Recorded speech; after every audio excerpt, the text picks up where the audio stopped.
Welcome to Into the Margins, where we dive into the margins to find what makes businesses profitable in order to inspire the next generation of entrepreneurs. It's genuinely great to be here digging into this today. So did you know that an estimated 90% of e-commerce stores fail within their first 120 days? Wow, 90%. Yeah, 90%. And here is the truly fascinating part about that, right?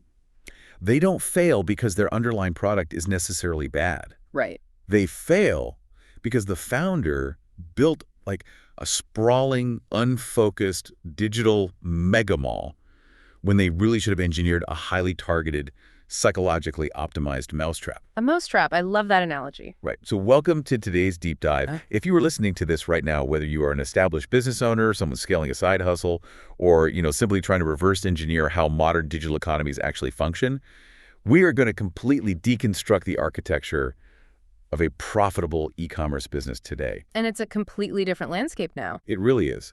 We are looking at the exact metamorphosis required to transition from being a mere builder of a website to becoming a ruthless, data-driven marketer. Yeah, and to frame this entire discussion properly, we really have to confront a central paradox of modern digital business. Okay, lay it out for us. So think about the infrastructure we have access to today. The platforms, the software as a service, the drag and drop interfaces. Things like Shopify and WooCommerce. Exactly.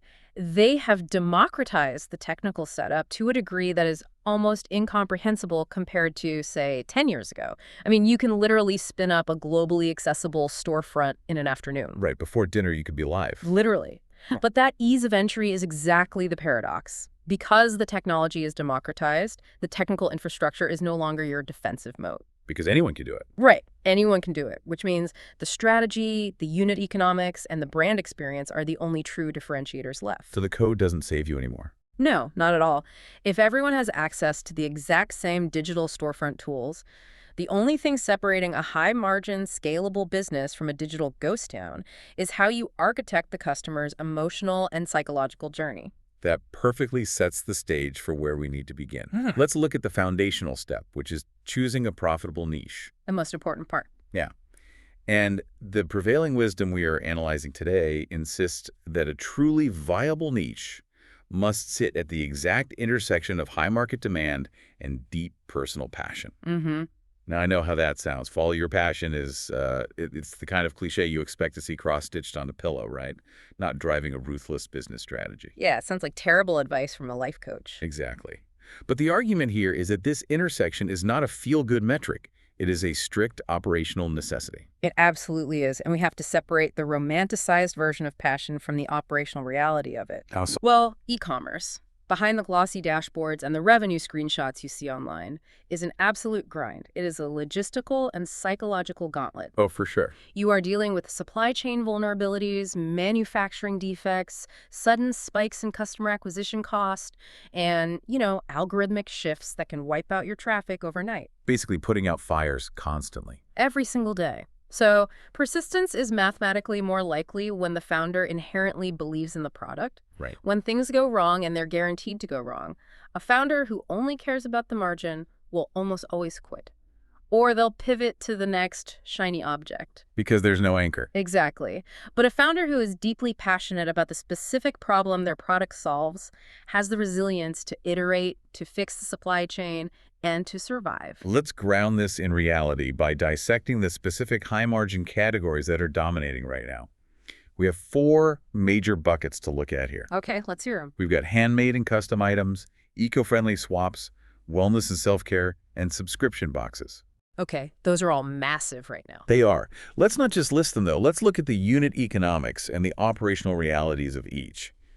Take handmade and custom things like personalized jewelry or custom pet portraits. Oh, people love their pets. They really do. The margins here are astronomical because the perceived value is entirely subjective. But the constraint is time and fulfillment, right? Exactly. With custom items, your customer acquisition cost, your CAC, can actually be quite low if your visual marketing is strong. Because it's so shareable. Right, it's highly viral. And your lifetime value, or LTV, is high because of the emotional connection. But the operational bottleneck is the manufacturing. If you are hand-painting pet portraits, you can only scale as fast as you can paint. And unless you build an agency model of artists. Which is a whole different business model. It becomes a management company rather than an e-commerce brand. Right. Then you look at eco-friendly swaps. Things like biodegradable phone cases, bamboo kitchenware. This is fascinating because you're relying on the green premium. The green premium. Yeah, which is the proven economic reality that a specific cohort of consumers will gladly pay 20 to 30% more for a product that aligns with their environmental ethics. Yeah, Gen Z is driving a massive shift there. They really are. But the supply chain vulnerabilities here are massive, aren't they? They are, because if you are selling sustainability, your entire supply chain has to be bulletproof. There's no room for error. None. If your customer finds out your bamboo kitchenware is wrapped in 3 layers of non-recyclable plastic bubble wrap from overseas, your brand trust drops to 0 instantaneously. He canceled on TikTok in an hour. Exactly. And this is where passion becomes operational.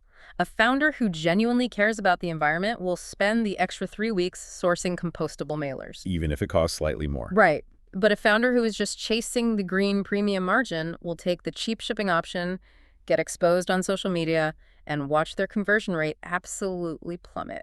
It's the same dynamic with wellness and self-care, right? Guided journals, sensory therapy tools. You are selling an identity. You are selling mental clarity. Which is a highly sensitive market. You have to be authentic. Yeah, right. And then, of course, the holy grail of recurring revenue subscription boxes, curated mystery boxes of the month clubs. The economics here are entirely built around churn rate. Right. Subscription models are a masterclass in retention. And the phenomenon we constantly see here is box fatigue. Box fatigue. Explain that for the listener. So a customer signs up. Months 1 through 3 are exciting. They get the box. It's an event. But by month 4, the novelty wears off. The items start piling up in their closet and they cancel. Churn spikes. Because they just have too much stuff. Yeah. So a passionate founder understands the psychology of their demographic deeply enough to curate a month 4 box that specifically addresses that fatigue. Like what? Perhaps pivoting from physical items to a digital experience or a high-utility consumable that they actually need. That requires deep empathy for the customer's lifestyle. It brings an analogy to mind.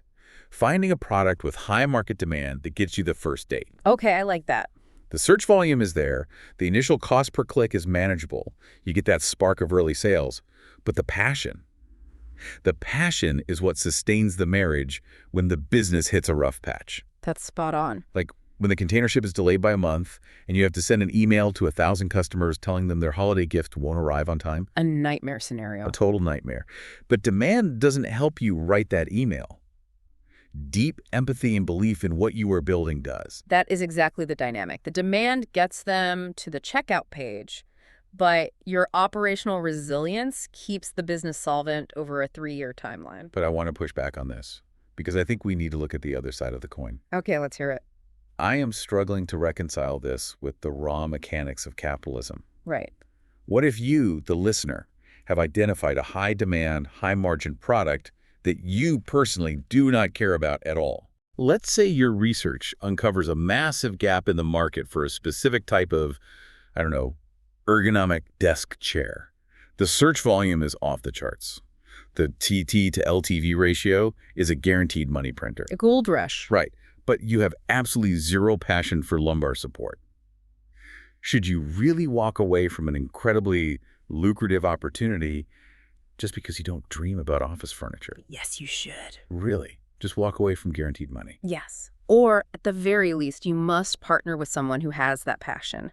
Because the idea of a guaranteed money printer in an era of democratized e-commerce is a dangerous illusion. Okay, unpack that. Why is it an illusion? If there's a massive gap in the market, you are not the only one looking at the data. Fair point. You will have competitors. And if you lack passion, you will inevitably lose market share to the competitor who actually cares.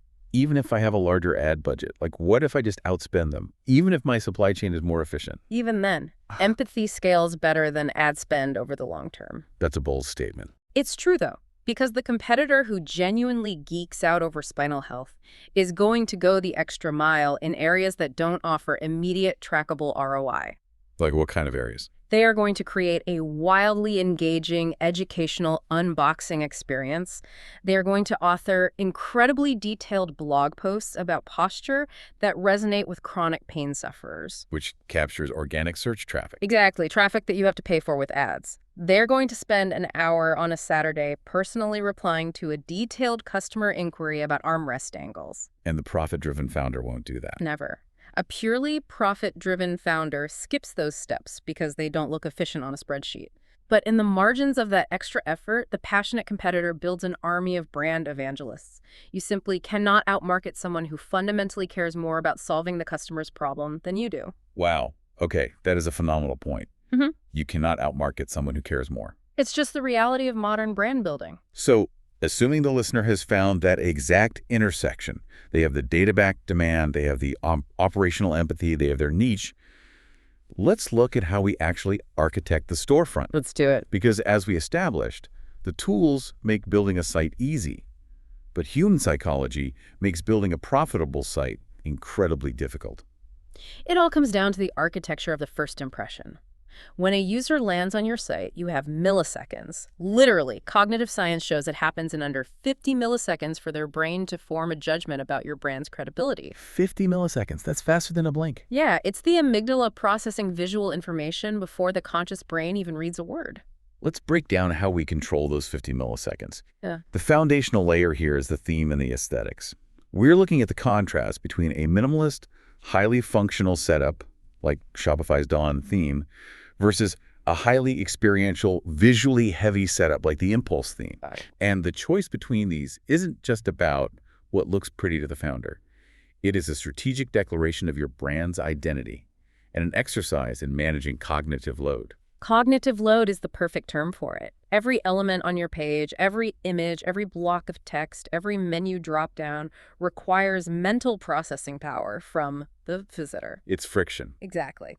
If you are selling a highly functional, commoditized product, say, a specialized type of automotive fuse, your customer already knows what they want. Right. They aren't browsing for fun. No, they don't want an emotional experience. They want to find the part number and check out. In that case, a minimalist theme is paramount.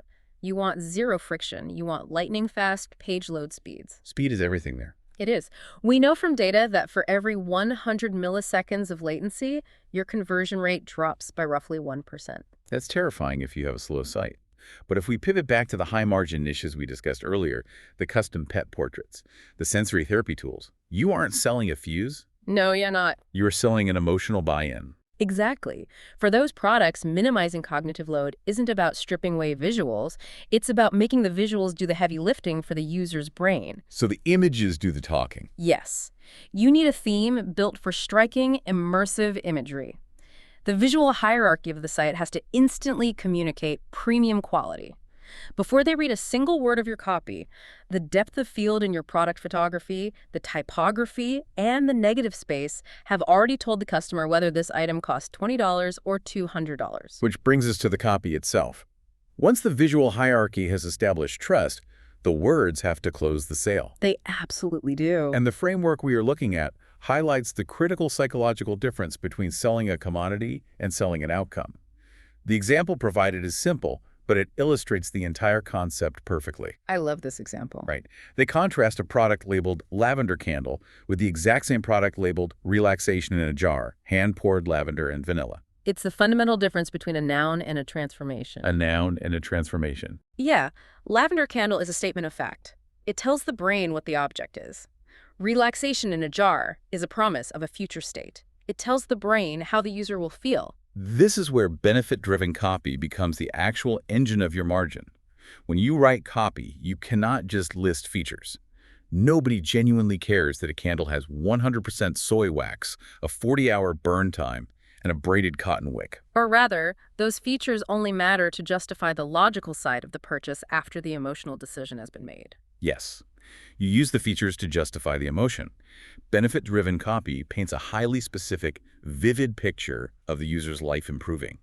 You are exhausted from a chaotic 10-hour workday, the commute was miserable, the kids are finally asleep, the house is finally quiet, and you ignite relaxation in a jar. Exactly. You aren't buying scented wax, you are buying a mechanism to reclaim your peace of mind. There is actual neuroscience behind why this works too. Really? Tell me about that. Yeah, when a human reads highly descriptive, benefit-driven language like relaxation in a jar, the brain's mirror neurons actually fire. No way. They do.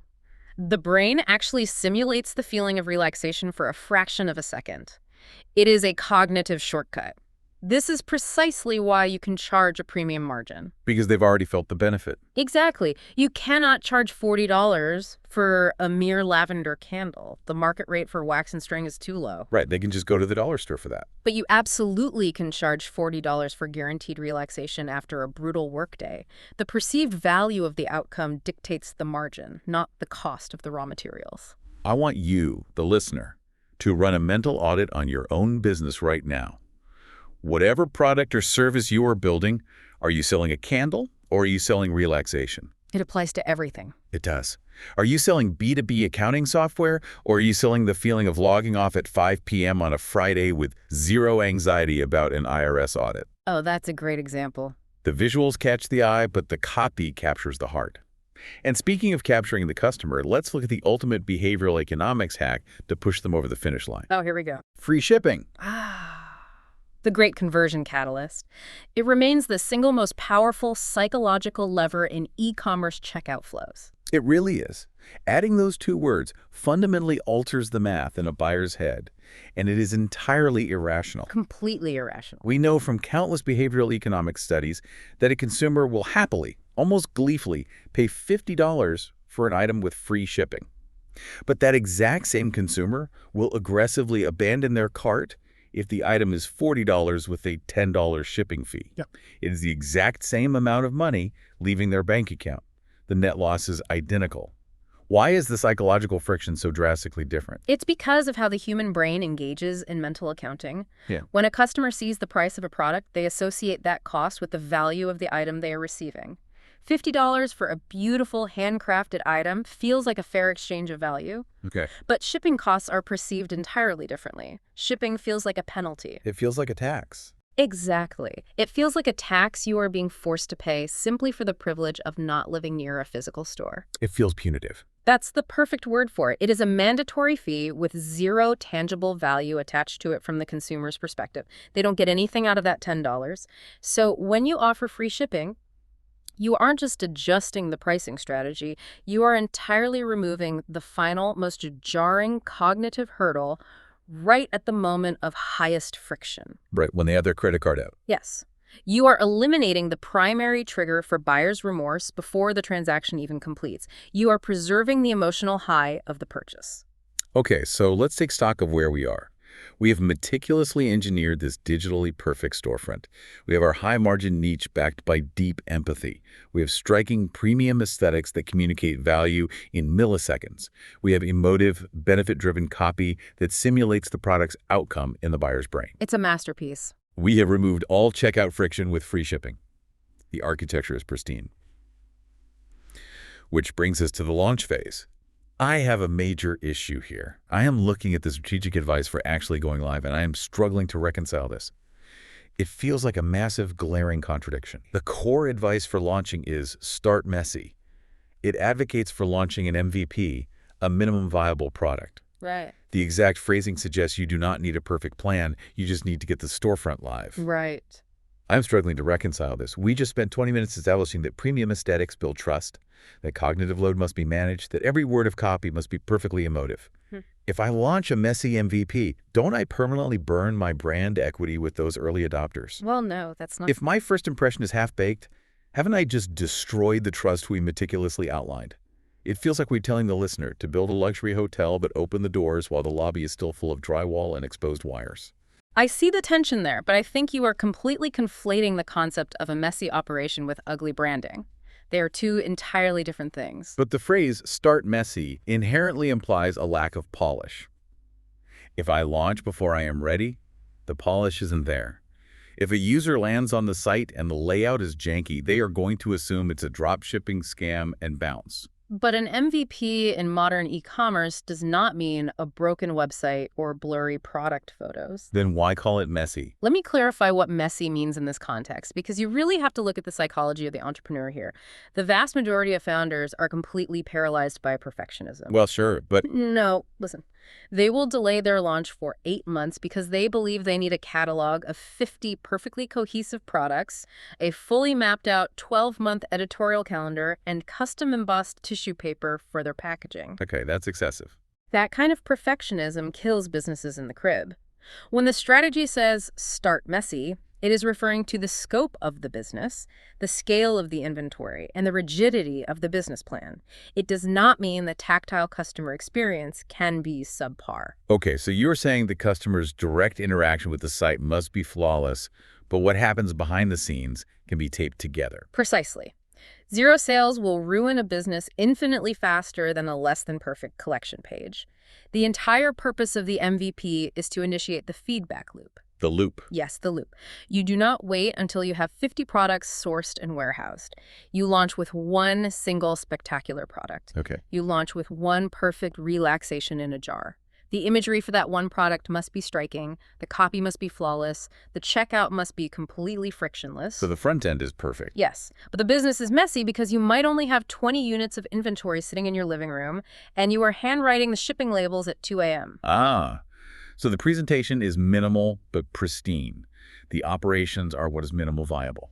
Yes. If you wait until the entire sprawling mega mall is perfectly built, you are building in a vacuum.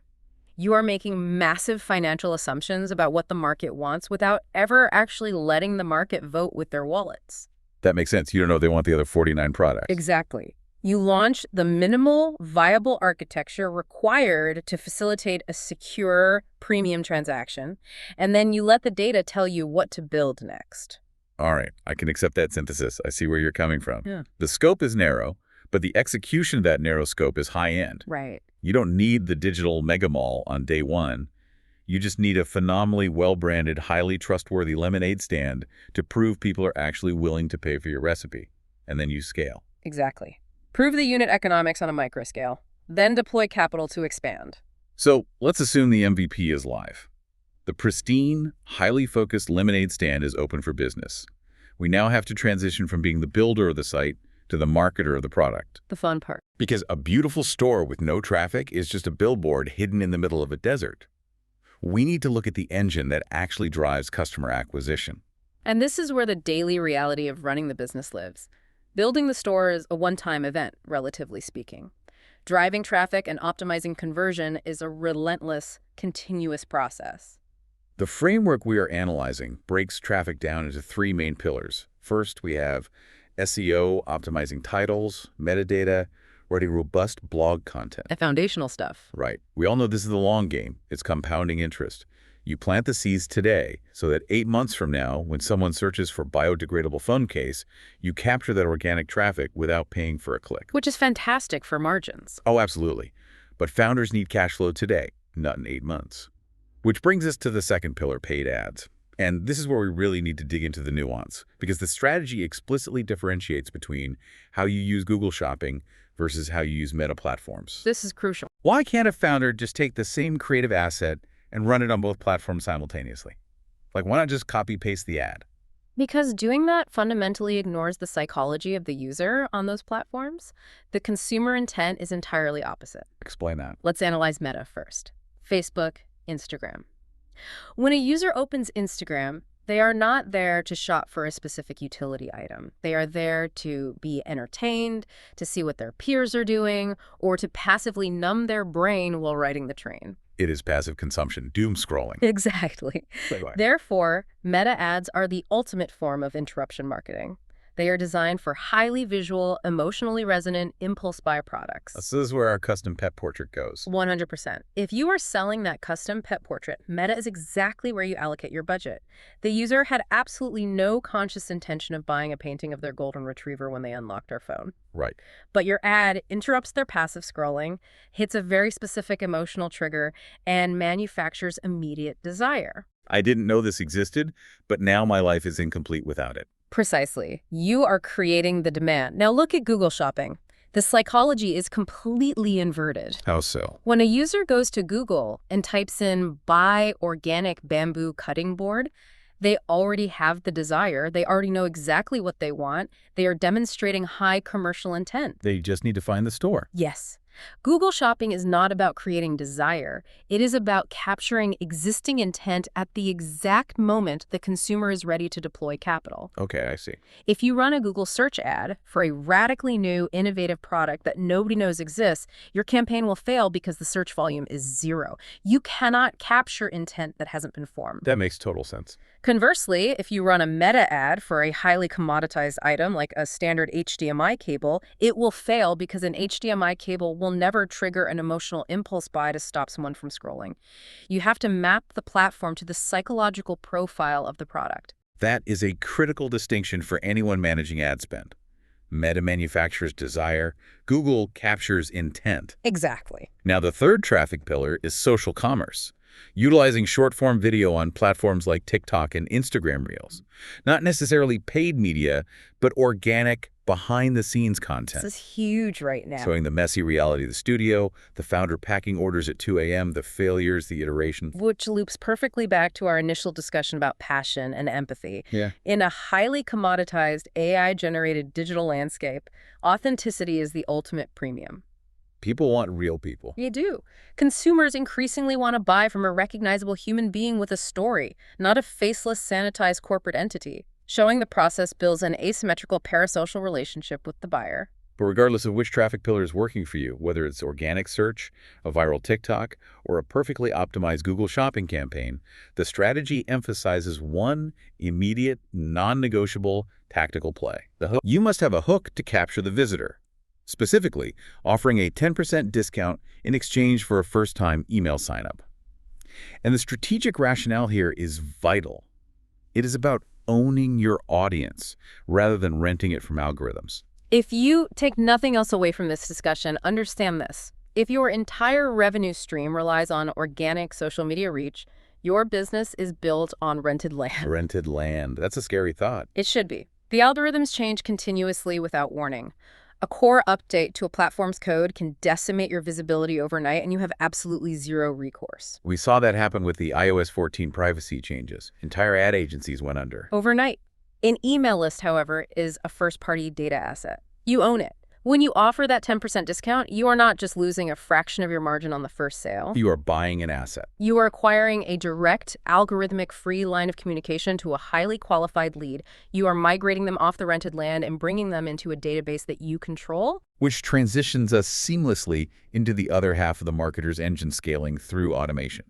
Because once you successfully implement these traffic strategies and your email list starts growing from 50 people to 5,000 people, the sheer volume of daily interactions will instantly overwhelm the solo founder. Time is the only resource an entrepreneur cannot manufacture more of. Right. In the early days, doing things manually that don't scale is an advantage. You learn the customer.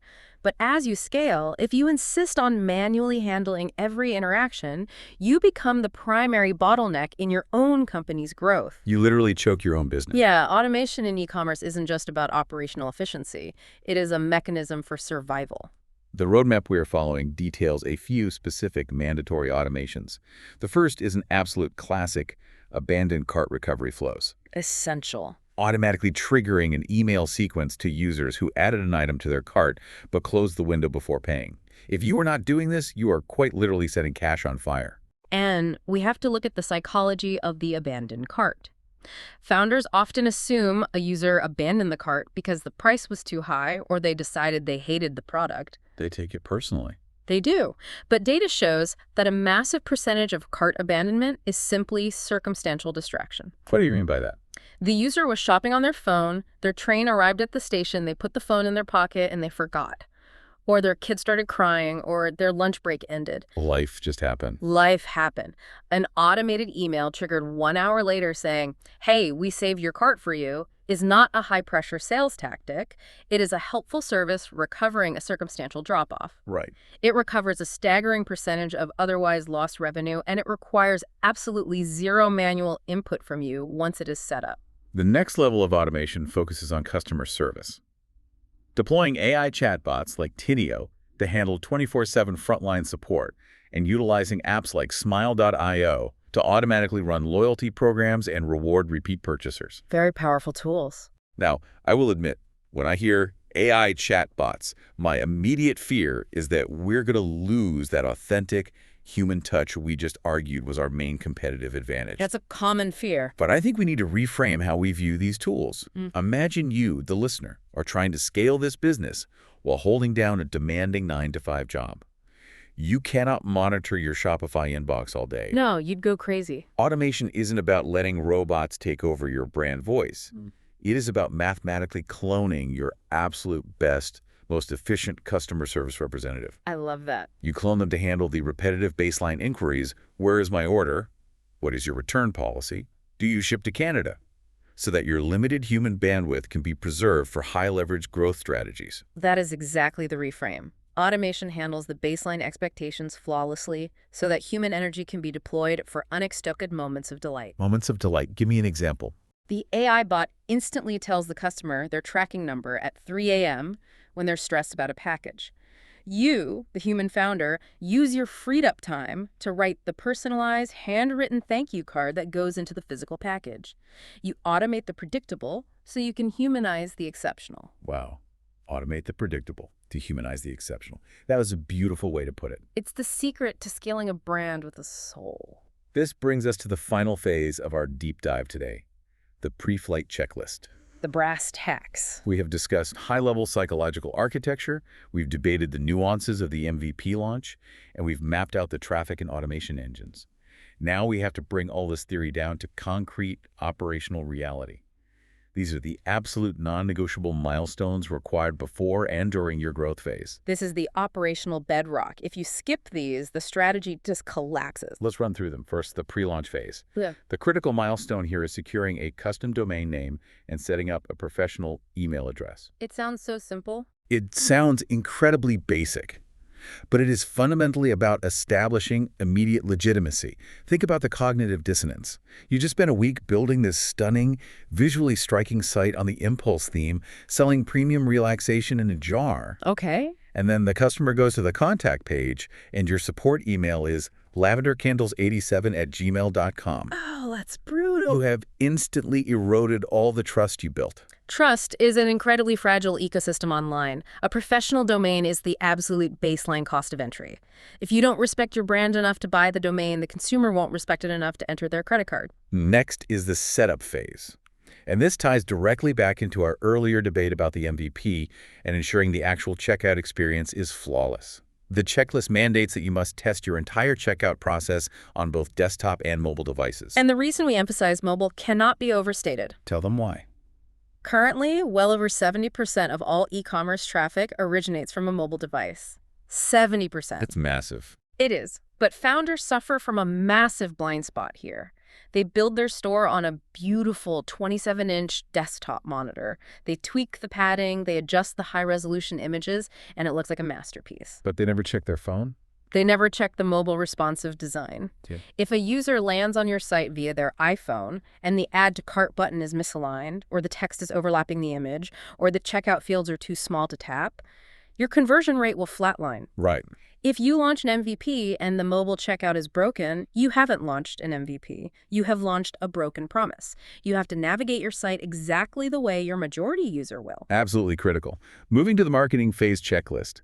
The key action item is ensuring your welcome email automation is live and functioning. Right, the discount pin delivery. This ties back to the 10% discount hook we discussed. Yeah. If you interrupt a user's experience to ask for their email in exchange for a discount code, you are entering a micro-contract with them.